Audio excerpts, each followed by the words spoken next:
안녕하세요. 저는 치유농업 서비스의 대상자 진단에서 예방형 대상자의 인체 생리를 다루겠습니다. 1권의 2장 목차에는 치유농업 서비스의 대상자 진단이 있는데요. 이 대상자 진단에 대한 내용에는 1번 치유농업 대상의 이해, 여기에 예방형 대상과 특수목적형 대상이 있습니다. 2번 대상에 따른 치유적 접근에는 사회복지와 심리상담 내용이 있습니다. 3번 기타 실행기법에는 의사소통법과 치유농업 실행기법들이 있는데요. 여기에서 저는 예방형 대상자의 인체 생리를 두 편으로 나눠서 책 내용을 읽어드리고 내용을 설명해 드리도록 하겠습니다. 인체 생리를 공부하기 앞서서 치유농업 대상자에 대해서 알아보겠습니다.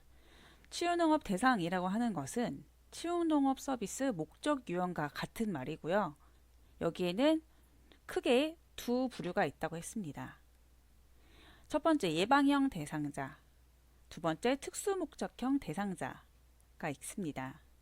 예방형 대상자는 신체 정신질환 등의 잠재적 건강 문제의 질병을 예방하고 건강한 발달과 삶의 질 향상, 건강의 유지 증진을 목적으로 합니다.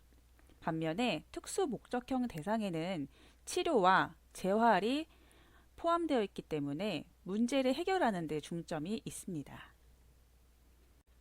네, 함께 보게 될 인체 생리 내용에는 네 가지가 있는데요.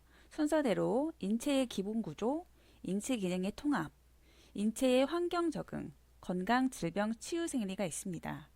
내용이 길어지기 때문에 이 영상에서는 기본 구조와 인체 기능의 통합만 함께 보겠습니다. 가장 첫 번째 나와 있는 인체 기본 구조를 보겠습니다.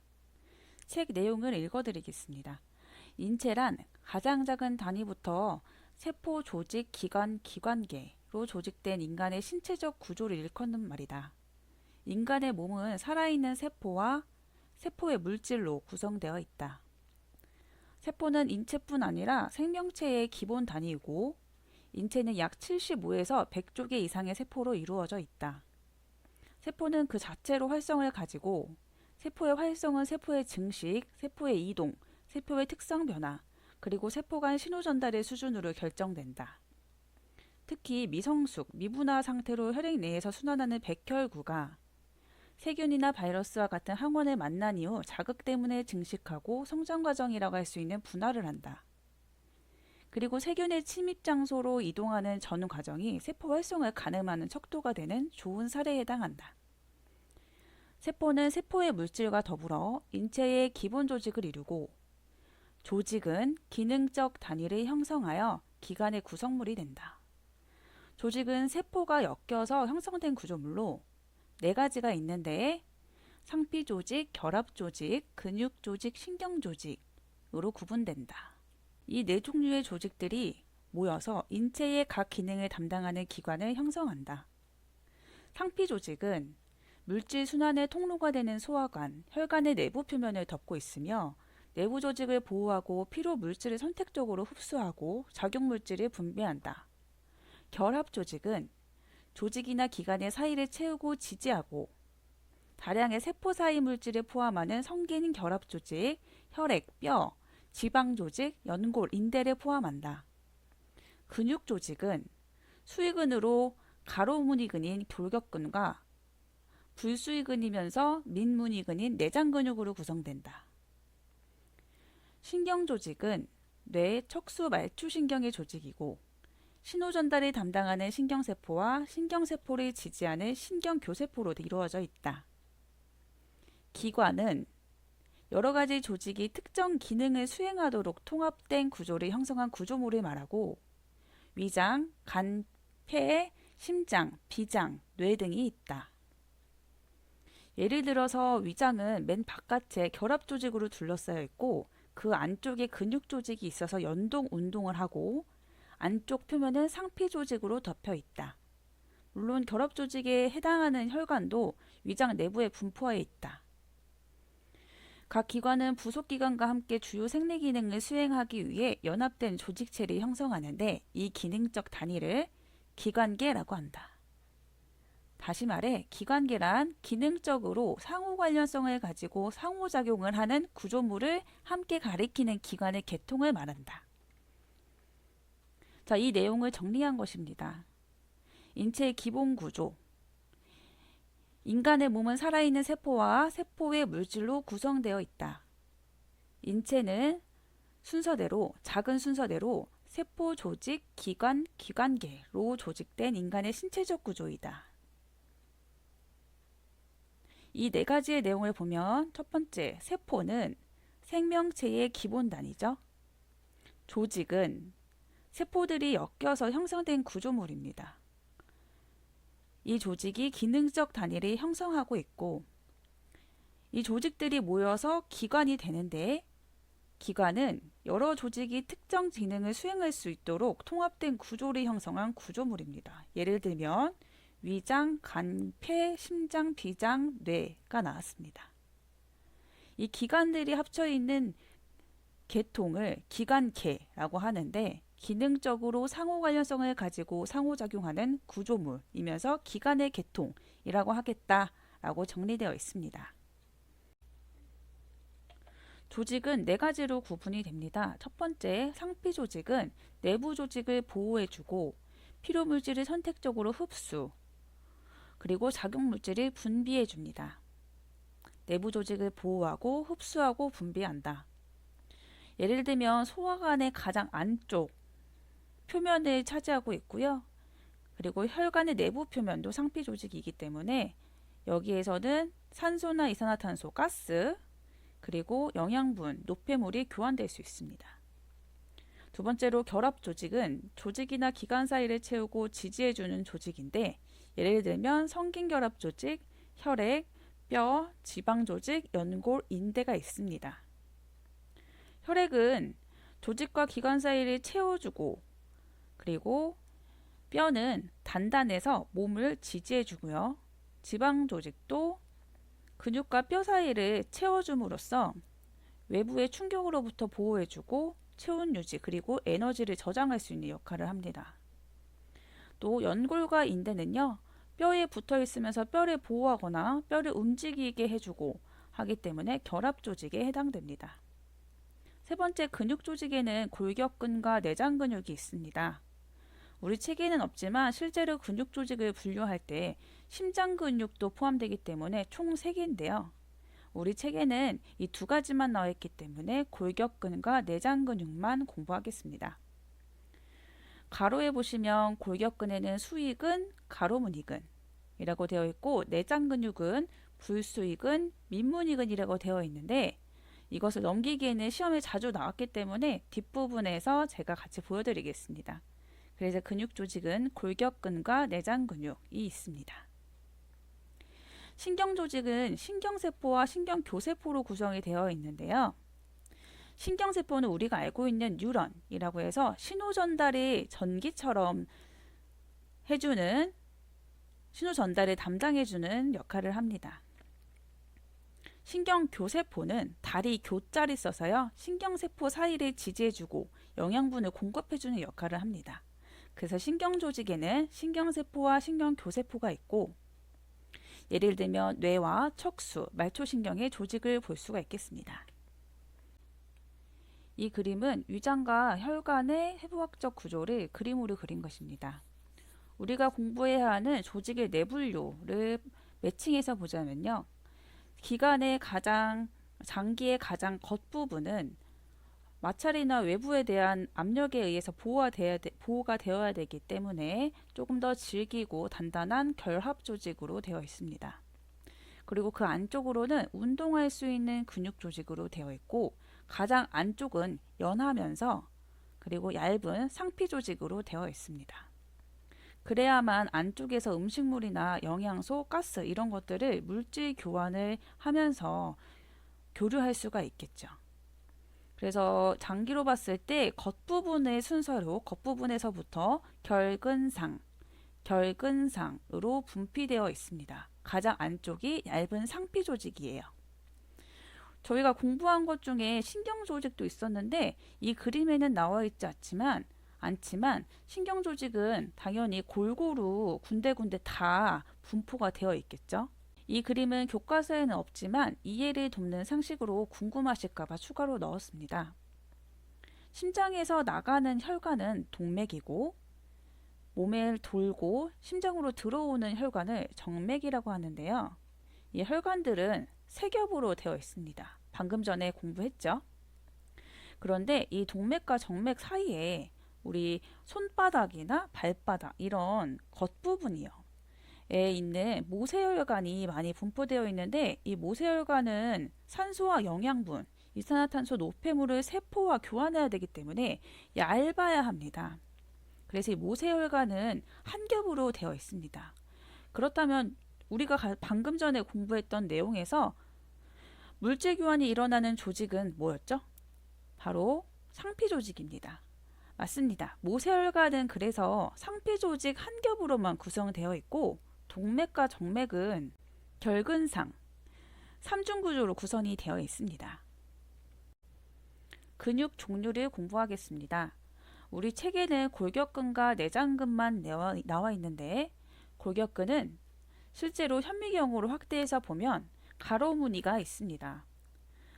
이 그림에서 보이는 것처럼 이 세포를 근육세포를 세로로 세우면 줄이 가로로 쳐져 있잖아요. 그래서 가로무늬근입니다. 또 내장근은 장기를 구성하는 근육인데요. 내장근은 현미경으로 봤을 때 가로무늬근처럼 무늬가 그런 게 없고 이렇게 눈 모양처럼 민무늬근입니다. 무늬가 없다는 뜻이죠. 자, 그리고 골격근은요, 우리가 마음대로 움직일 수가 있어요. 그래서 수일근이라고 합니다. 수일근. 뜻은 따를 수, 그리고 뜻의라서 내 뜻대로 따르는 근육이라는 뜻이죠. 수의근입니다. 그리고 내장근은 반대로 우리 맘대로 움직일 수가 없잖아요. 그래서 불수의근입니다. 그래서 이 내용을 기억하셔야 보기에서 시험 문제 중에 보기에서 나오는 내용을 풀 수가 있더라고요. 그래서 골격근은 가로무늬근이면서 수의근이고 내장근은 민무늬근이면서 불수의근이다. 이번에는 기관계를 볼 건데요. 우리 책에 나와 있는 기관계는 11개로 구분이 되어 있습니다. 첫 번째, 외피계입니다. 겉의 피부를 얘기하는 것이고요. 인체의 내부를 감싸고 각종 감각계가 분포되어 있습니다. 오른쪽 그림처럼 피부의 구조를 보여드리는 건데 여기에 신경과 혈관 그리고 감각기들이 분포되어 있습니다. 감각기라고 한다면 통각, 앞각, 온각, 통각, 냉각 이런 것들이 포함되겠죠. 예를 들면 외피계에 속해 있는 기관으로는 피부, 손톱, 발톱, 머리카락 등이 있고요. 다음으로 골격계입니다. 연골, 뼈, 관절이 해당되고 인체를 지탱하고 근육계와 함께 인체를 움직이게 합니다. 근육계입니다. 골격뼈와 함께 몸을 움직이고요. 체온 유지 역할을 하고 있습니다. 우리가 추울 때 몸을 바들바들 떨면 열이 올라오면서 체온 유지를 도울 수 있게 하는 기전이 있는데요. 이런 형식으로 체온 유지 역할이 있고요. 신경계입니다. 신경계는 뇌 외부로부터 정보를 수집하고 출력 신호를 만듭니다. 여기에서 정보를 수집한다는 것은 감각을 통해서 보거나 아니면 맞거나 듣거나 맛보거나 이런 식으로 정보를 수집하는 것을 얘기하고요. 출력 신호라고 하는 것은 표현할 수 있고 운동할 수 있게 하는 신호를 만든다는 뜻입니다. 림프 면역계입니다. 림프 면역계는 백혈구를 만들어 외부에서 침입하는 병원군에 대항하는 면역계입니다. 호흡계입니다. 호흡계에는 비관과 기관, 폐가 속하고요. 에너지 생성에 필요한 산소를 공급해서 이산화탄소를 배출하는 역할을 합니다. 순환계입니다. 인체 전체에 영양물질과 신호물질, 산소, 이산화탄소를 운반합니다. 심장과 혈관이 여기 순환계에 속하게 됩니다. 배설계입니다. 혈액 내에 노폐물을 배출하는 계통이고요. 신장과 소변의 배출 경로, 구조물을 이루고 있습니다. 소화계입니다. 입에서부터 항문까지 음식물이 소화되는 과정 전체에 관여하는 기관계이고 영양물질을 흡수하고 필요 장소와 저장 장소로 보낸다. 이 소화기에는 위장, 간, 담낭, 대장, 소장이 포함되어 있는데요. 위장과 대장, 소장은 음식물이 지나간 통로이기 때문에 모두들 소화기라고 생각하시겠지만 간과 담낭은 음식물이 통과하지 않음에도 불구하고 쓸개즙을 만들고 저장했다가 내보내는 역할을 하기 때문에 소화기에 포함이 됩니다. 내분비계입니다. 우리 신체에는 외분비계와 내분비계가 있는데 내분비계, 안쪽 내잖아요. 내분비계는 우리 몸 속으로 분출하는, 배출하는 기관들을 얘기합니다. 반대로 외분비계는 우리 체계 없지만 땀샘, 피지샘 이런 것들이 외분비계에 포함되겠죠. 그래서 내분비계는 호르몬을 생성하는 기관들 전체를 아우르는 용어라고 되어 있고요. 호르몬의 뜻이 나와 있는데요. 중요하기 때문에 잘 보겠습니다. 호르몬이란 인체 내부 환경을 일정하게 유지하는 기능을 수행하는 물질이라고 되어 있습니다. 항상성 유지를 해주는 물질인 거죠. 그것이 무엇이다? 호르몬입니다. 그래서 우리가 들어본 호르몬에는 여성 호르몬, 남성 호르몬, 그리고 인슐린 들어보셨죠? 인슐린은 췌장에서 나오는 것이고요. 갑상선 호르몬, 부신피지 호르몬, 부신수진 호르몬 이런 것들을 들어보셨기 때문에 내분비계에 포함되는 기관에는 송과체, 갑상선, 췌장, 부신, 정소가 있겠습니다. 생식기계입니다. 생식기계는 자녀를 가지게 하는 일에 관여하는 기관이라고 되어 있고요. 생식기관에는 유선, 난소, 자궁, 고환, 정소가 포함되어 있습니다. 4번 인체 기능의 통합입니다. 책 1권의 77페이지에 해당하는 내용이고요. 책을 함께 읽을 것인데 이 내용 중에 너무 어렵거나 복잡하거나 시험에 안 나올 것 같은 내용은 건너뛰겠습니다. 인체는 입력장치, 처리장치, 출력장치를 가진 단순하면서도 정교한 기능적 단위의 통합체계이다. 즉 인체는 입력장치를 통해서 여러 가지 정보를 수집하고 이 수집된 정보를 여러 경로로 처리장치를 통과시키면서 출력 신호를 생성하고 근육을 통해 출력 신호를 구체적 출력인 움직임으로 만들어내는 시스템이다. 입력장치는 온몸에 분포되어 있는 감각기이다. 입력장치는 감각은 두 가지로 나뉘는데 특수감각과 체감각으로 나눌 수 있다. 특수감각은 머리에 있는 입력장치다. 눈, 귀, 코, 혀가 특수감각인데 눈에서 입력되는 시각, 귀의 청각, 그리고 균형감각, 또 코에서 입력되는 후각, 혀에서 입력되는 미각을 얘기합니다. 체감각이라는 것은 몸 전체에 입력되는 촉각, 통각, 냉각, 온각, 압각, 몸의 자세나 위치 정보에 대한 감각이다. 특수감각은 체감각에 비해서 상대적으로 빠르게 처리되는 입력 신호이고 이 과정에서 처리가 지연된 체감각은 무시되기도 한다.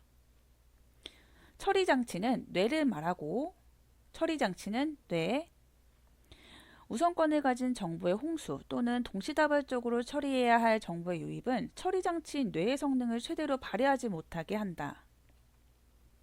출력장치는 온몸에 분포된 근육을 통해서 몸 밖으로 나온다. 또 호르몬도 포함되는데 호르몬을 통한 인체 내부 환경의 유지, 학습 후 기억의 생성도 출력에 해당된다. 골격 근육을 움직여서 운동하거나 얼굴 근육을 움직여서 표정을 만들거나 횡격막을 움직여 숨쉬기, 심장박동, 그리고 소화시키는 것 이런 것들이 다 출력에 포함된다. 인체는 외부 입력 없이 출력도 가능하다. 예를 들어서 어제 있었던 불쾌한 일이 생각나서 얼굴 근육이 일그러지거나 화를 내거나 소리를 지르기도 하고 어린 시절 엄마 아빠와 보냈던 즐거운 일이 떠올라서 이상한 사람처럼 혼자 웃기도 한다. 정리한 것입니다.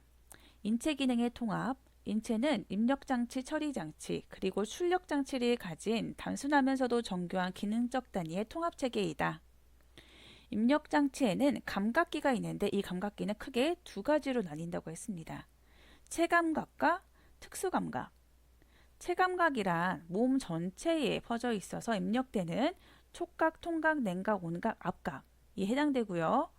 특수감각이라는 건 특수하게 머리에만 있는 입력장치를 얘기하는데 뭐가 있었죠? 눈, 귀, 코, 혀가 있었습니다.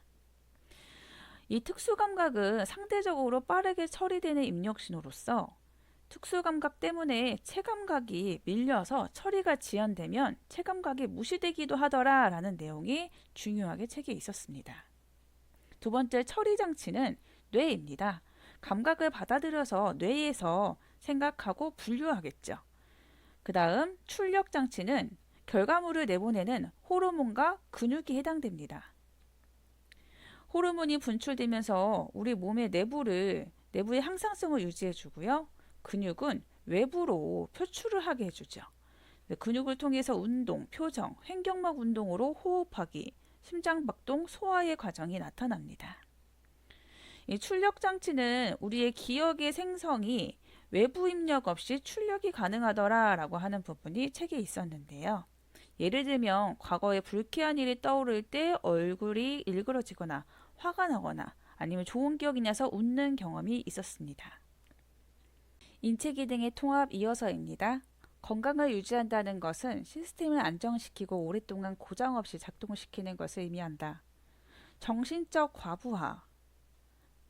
과부하는 인체의 입력량이 많거나 변수가 너무 많을 때 컴퓨터와 같이 뇌가 입력된 정보를 제때 처리하지 못해서 결론을 쉽게 내지 못하거나 급기야 나오지 말아야 하는 출력 신호를 만들어내는 상태를 말한다. 신체적 질병이나 외상이란 뇌에서 출력 신호는 잘 만들어내는데 출력 장치가 고장났을 때 출력이 안 되거나 수준 이하의 해상도를 가진 깨끗하지 못한 출력을 만들어내는 것과 같은 상태를 말한다. 스트레스란 복잡한 입력으로 처리가 지연되는 상태, 피로란 잦은 출력으로 출력이 지연되는 상태를 나타낸다. 그래서 스트레스와 피로는 구분할 때 스트레스는 뇌 부분이 지연되는 거고요. 피로는 잦은 출력으로 근육이 피곤해서 피로를 느껴서 운동을 잘 못한다든지 라고 이해할 수 있겠습니다. 지금까지 인체생리에서 인체의 기본 구조와 인체 기능의 통합 부분만 다루었습니다. 다음 영상에서는 인체의 환경 적응 그리고 건강질병 치유 생리에 대해서 함께 보도록 하겠습니다.